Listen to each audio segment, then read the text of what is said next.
Welcome, everyone.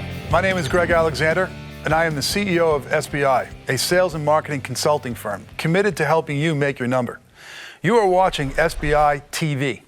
This is a monthly web TV show featuring guests just like you, executives trying to grow their revenues. By tuning in each month, you can peek behind the scenes and watch your peers discuss their strategies for how they make their numbers. On today's show, we have a fantastic guest. John Gleason is the Senior Vice President of Global Sales for Ryder Fleet Management Systems, leading a sales team of approximately 700 sales reps and sales managers.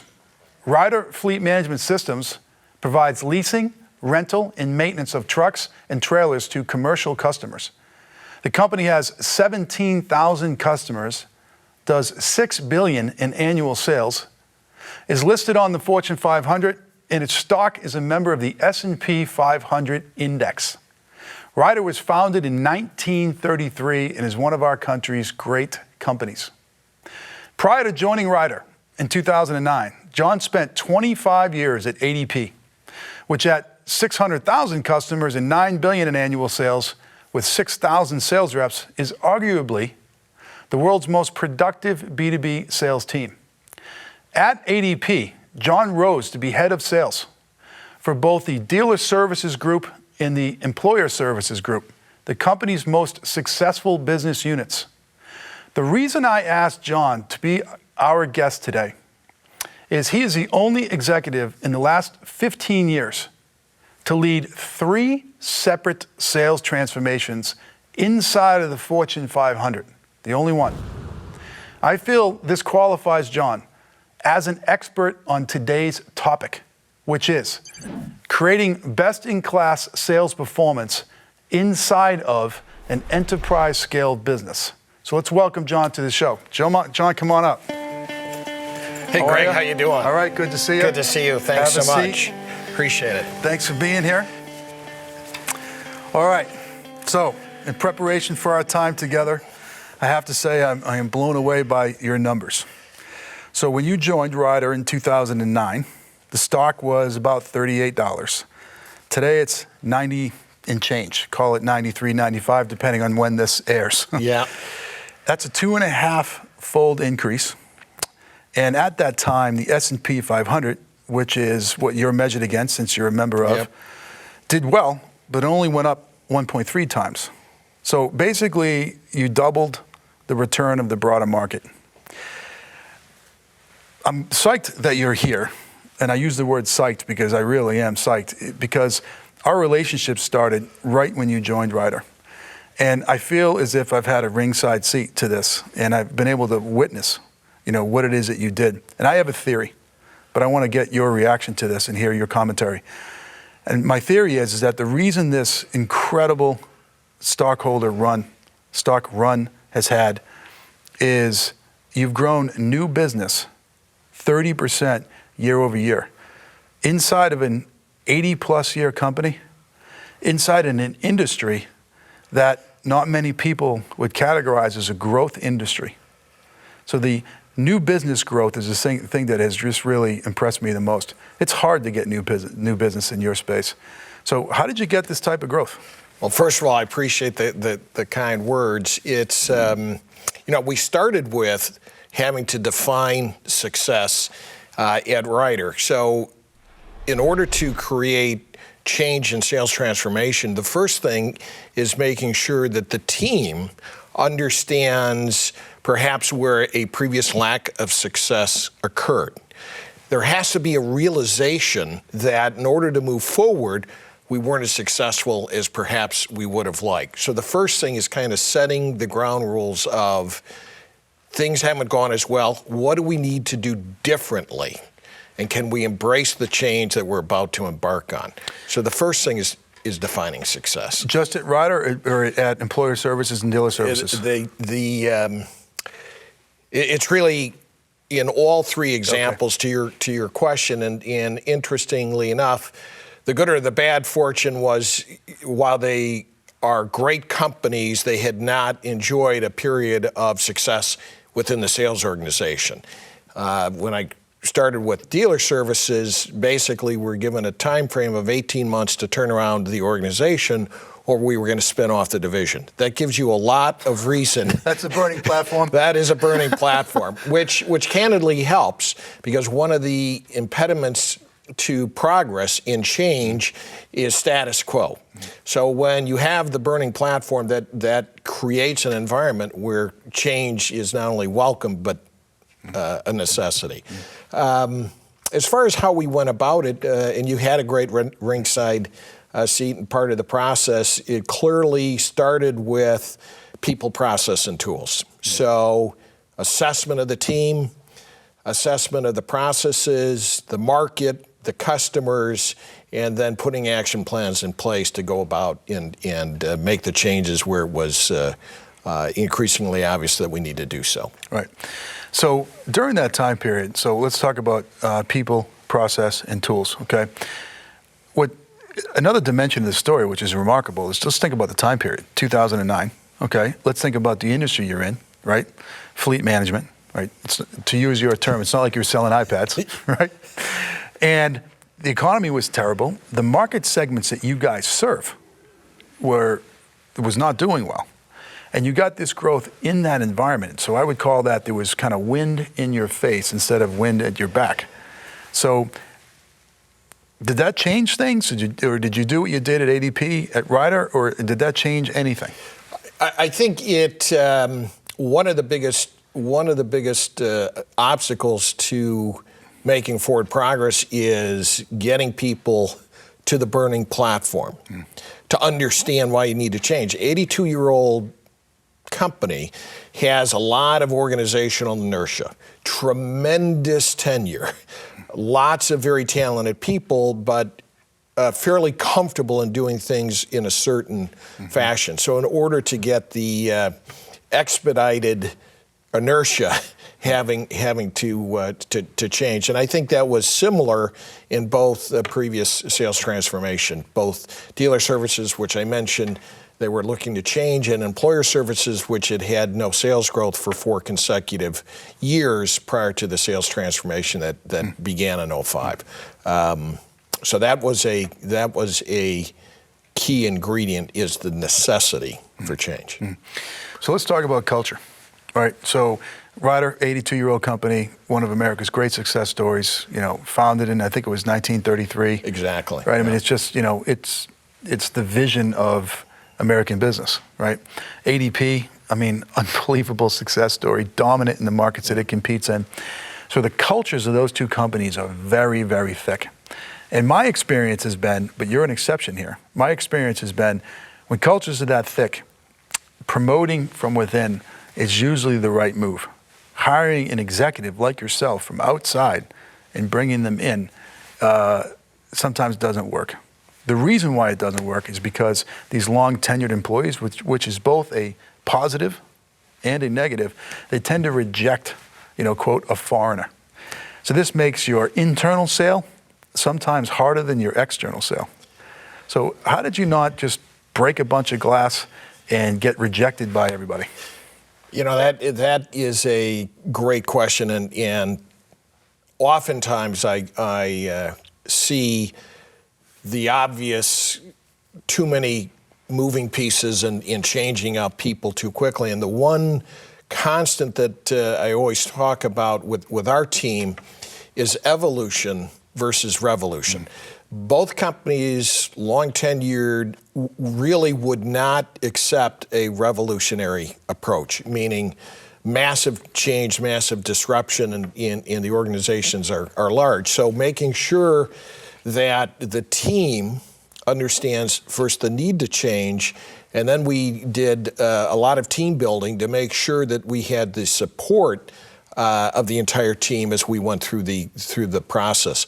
One of the things that we worked very well and hard on was every time we made a change, we had a session called Train the Trainer.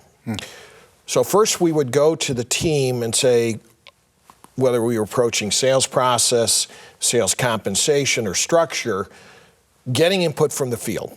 So getting the buy-in. And then as opposed to saying, okay, we're going to have somebody from corporate train. working with an outside firm, we instituted a practice. The leaders first were trained, Yep. and then they trained their teams. So having that buy-in was critical to getting a large group moving in the same direction. Yeah, okay. So people was so important. You said something there that I want to spend some time on, which is evolution over revolution, and that inside the Fortune 500, where you've done this 3 times now, which I honestly believe you're a unicorn. I don't know anybody else that's done that. I've been called a lot of names. That's probably one of the nicer ones. Okay. How did you know? So you leave ADP, you go to Ryder. How did you know that they couldn't handle a revolution? Yeah. Well, it's interesting and probably gained benefit from previous experience. In my first sales transformation, I remember during the interview process when I told the CEO, I felt pretty good about making the change and I was reasonably comfortable. By the time I got to the third sales transformation, I really kind of understood what could be accepted and what pace it could be accepted. So probably having learned from experience how fast you can actually go when you're talking about an organization that's that large and the culture is that thick. Right. So a follow-up to that. So you're hired by the CEO. Based on who you are, you're a big hire. Board has to approve it. You know, there's big expectations that come with this, right? Which means you have pressure to deliver quickly. So those two things are in opposition of one another. If you go too fast, you're going to lose the team, and that would be devastating in this environment.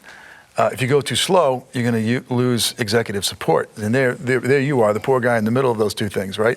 So how did you keep, the CEO, the board, all of the various stakeholders patient while you did this? Really the first portion was an assessment of where the big hits were, and then prioritizing what you could accomplish and affect relatively quickly, and not try to do too much. So flawless execution on a few big ideas, having the support of the team, and also candidly during the interview process, making sure that there was executive support to say things are going to change, and if that's not what you want, you probably need to find an additional another candidate, because given the results, it looks like that's what we need here, and making sure you had the support of the leadership team, which I did. Before you even took the job? Before I even took the job. So the expectations started before you even showed up. Yeah. So you didn't talk yourself into the job and then try to kind of negotiate around that. Interesting. It's important. Interesting. We need to take a short break, but stick around, because when we come back, I'm going to ask John to reveal his step-by-step approach to leading a sales transformation. He's completed 3 of them. And I don't know anybody else that's done that inside the Fortune 500. So if you're somebody in the Fortune 500 and you want to execute a sales transformation, stick around. You're not going to want to miss this.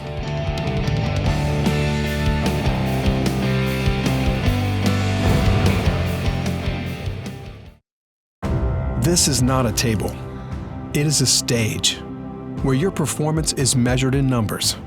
If you reach them, you get an encore. If you don't, it could be curtains.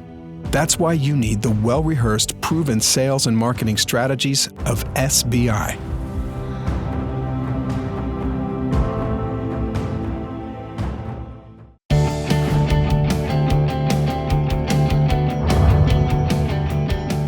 Welcome back from the break. My name is Greg Alexander. I am the CEO of SBI, and you are watching SBI TV. I am joined today by John Gleason, the Senior Vice President of Global Sales at Ryder Fleet Management Systems. Before the break, John and I were discussing the specifics of the remarkable sales success Ryder has experienced over the last 5 years. During this segment, I would like to turn our attention to John's step-by-step approach to a sales transformation. So John, let's dive into it, okay? So in these 3 scenarios, 2 at ADP, 1 at Ryder, you get hired to execute a sales transformation. Probably lots of dialogue leading up to that decision.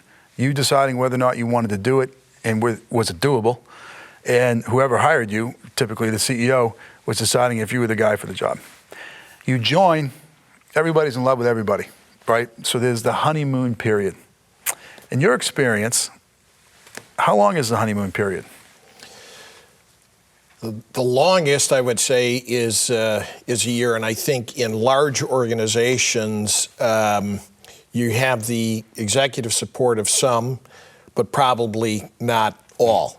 So there's probably a rocky honeymoon period in any large organization, but probably a year is the longest it's going to last. Okay. And when you come in, do you know who maybe the rocky road might be with, or do you not know? Do you find out after you start? What are your thoughts on that?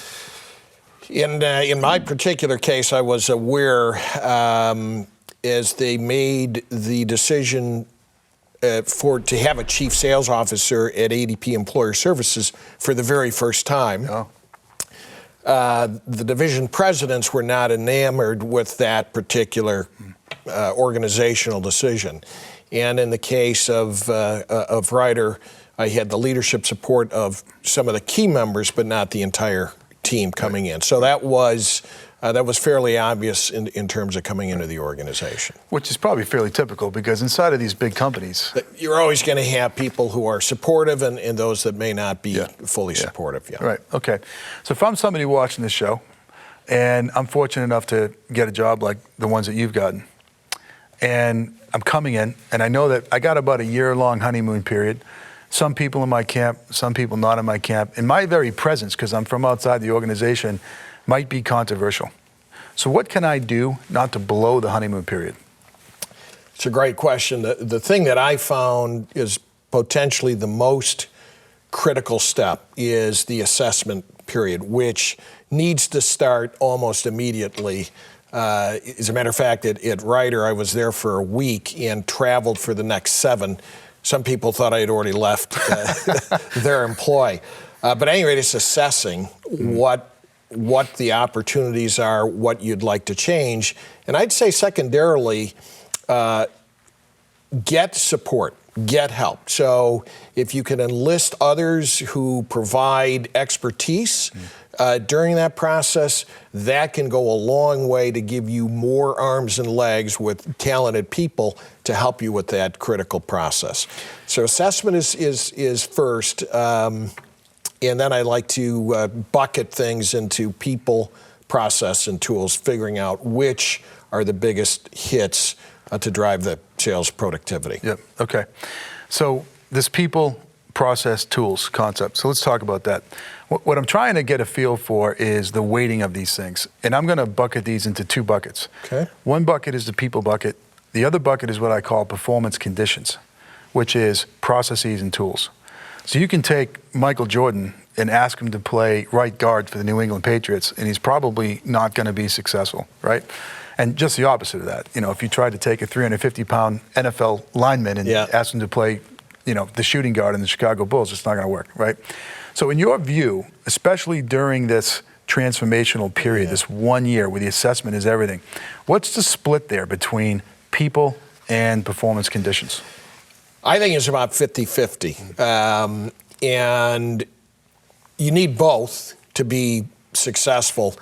And to your point, I think frequently sales leaders often are very good on the people side, but not necessarily as focused or as skilled on the process in the tools or the performance measurement standards as you've hit. So I think it's a balance of both, and you can't succeed without doing both equally well. Right.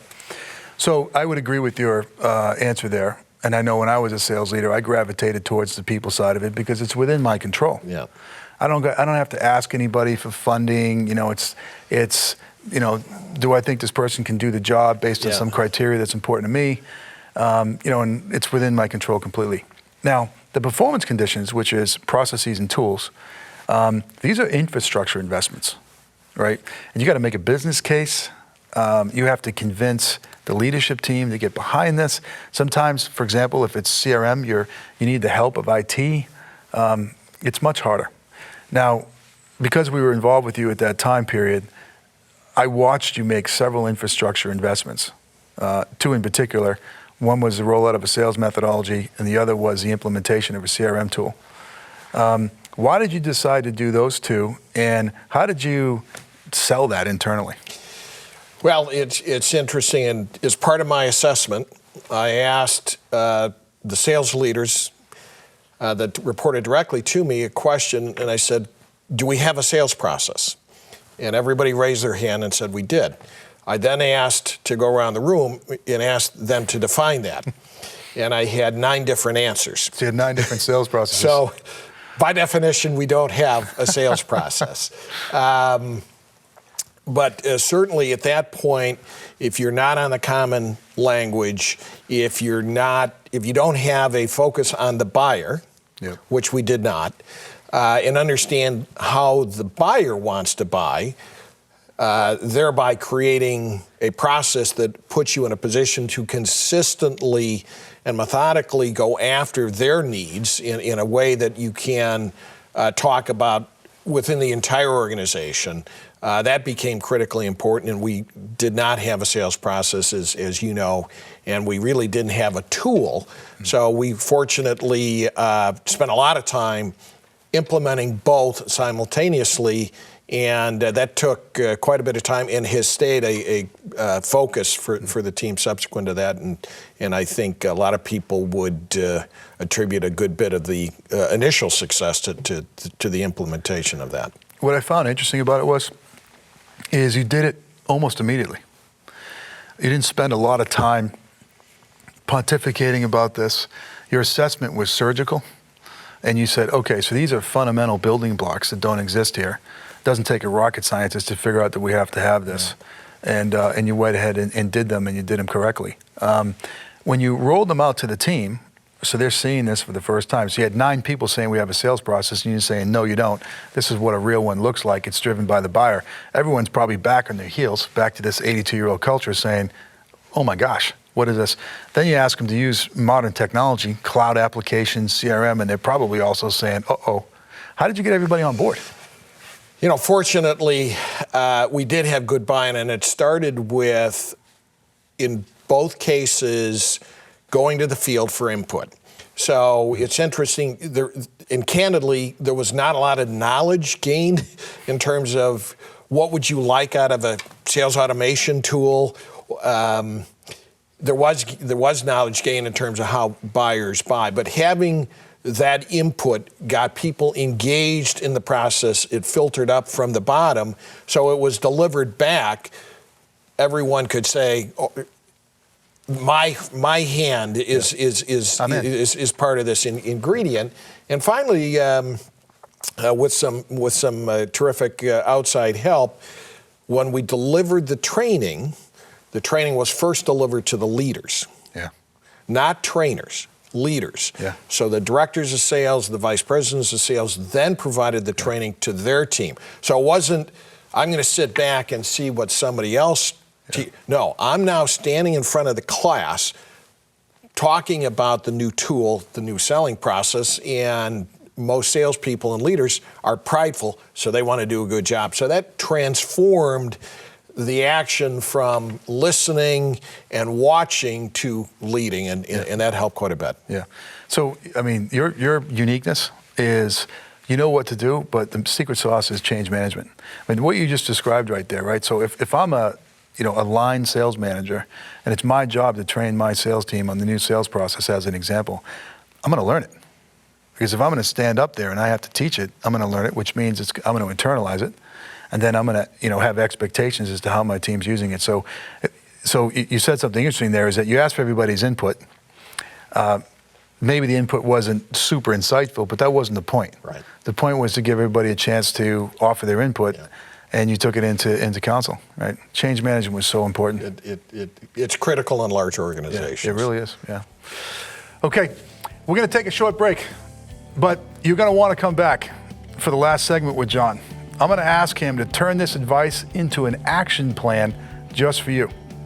If you want to lead a sales transformation, you are not going to want to miss this. So come back after the break, please.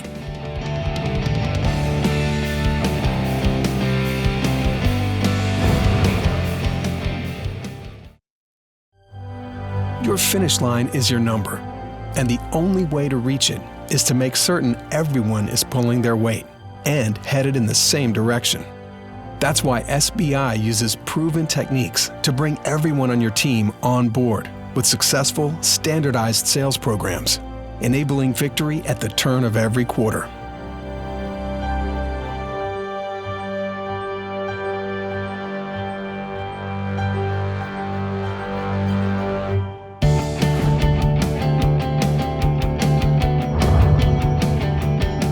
Welcome back, everyone. I am Greg Alexander, CEO of SBI, and you are watching SBI TV. Today, my guest is John Gleason, Senior Vice President of Global Sales for Ryder Fleet Management Systems. Before the break, I made you a promise, and that promise was to have John give you an action plan for a sales transformation. So what's an action plan? In the context of this show, it is the 1 to 3 things to do immediately after watching this show to make your number. So let's jump into it. So John, we're gonna play a little fantasy role playing here. All right. Okay. So let's say a phone rings, and it's an executive recruiter. The executive recruiter opens up and says, "John, do you have another one in you?" And what he's referring to is that you've done 3 of these Fortune 500 sales transformations, and he's been hired to go find a sales leader who can do another one. And you say, "I'm happy where I am. You know, we're doing really well. Stock is going up." And he offers you a king's ransom to even open up your ears. And let's just hypothetically say you open up your ears. It looks like it's ADP and Ryder again, and you get excited about it. You take the job. You hit the ground. What's the first thing you do? You know, we've talked about assessment, and that's really the first step. I think too often we come in with a preconceived notion, I'm going to fix this, I'm going to fix that, I'm going to fix the other. It's just like going to the doctor. What is the first thing a doctor does is diagnose the problem. So don't solve something before you understand what it is. So it is the assessment, the market, the people, the customers, and the processes. What is working well, what's not working well, but that's step 1, diagnosing what you can do to optimize the opportunity. So let me ask you a follow-up question on that. Sometimes sales transformations inside the Fortune 500 doesn't work. One of the reasons why, there's many, but one of the reasons why is that the sales leader comes in with a predefined playbook. You would be vulnerable to that because you've done this 3 times, but you just said something interesting, which is don't do that. Come in with an open mind and start fresh with an assessment. Yeah. So how do you resist the urge to say, I've done this before, this is the play we're going to run, let's go? Yeah, I think it's critical to just understand every organization's different. Yeah. And so that's it, isn't it? Yeah. The opportunities are different. Yeah. And there is no, what might have worked well somewhere else is not at all an opportunity here. Because ultimately through the assessment, it's not only what needs to be fixed, what's going to have the biggest impact. You're only going to be able to start with 1 or 2 things. They need to be the right 1 or 2 things, not something that's going pretty well. Your incremental improvement is small. It's something that's not going well at all, and your incremental improvement is enormous. Yeah. So what's really great about that is I think about your history. You went from selling payroll services to fleet management. Those 2 things couldn't be further different from each other. There is one thing in common. Oh yeah, what's that? Outsourced sales. So a big portion of, in both cases, is outsourcing expertise, much like your business where people think they can do it on their own when perhaps they should hire an expert. Yep. Okay, cool. All right, so that's kind of what you do in the first 9 days. Start with the assessment, right? So now the assessment's over. Let's say it's month 4 through 12. What happens then? The categories I use, people, process, tools. What is the biggest opportunity in all of those areas, and making sure that you fix those things first that will have the biggest measurement, and some of those, a good sales process, a buyer-driven sales process, a CRM implementation could take an entire year. Building an inside sales organization could take multiple years. You need to get started. Changing the enterprise structure could take a period of time. So figuring out in the people process tools after the assessment which areas to focus on that will have the biggest impact. Okay, so 4 through 12 is going after the big rocks that were identified in the first quarter on the job during the assessment. Okay, very good. All right, so continuing on our hypothetical case here to try to give the audience an action plan. So let's say you come out of year one and you've had some success, right? So your appointment to the position has been validated. You went after some big rocks, you accomplished them, and you have some momentum. So how is year two different than year one? Year two, first of all, has to be a continuation of year one with some layered on. But a lot leaders can make mistake by saying, okay, we went left, now we're going right. And you don't focus on the sales process, for example, that you spent so much time implementing in year one, and people think, okay, well, that's the flavor of the month. I don't need to pay attention to that. Now we're over here. No. So whatever you've implemented in year one, you need consistent, focused application in year two, plus layered on. And typically in year two, for me, is more organizational things that take longer.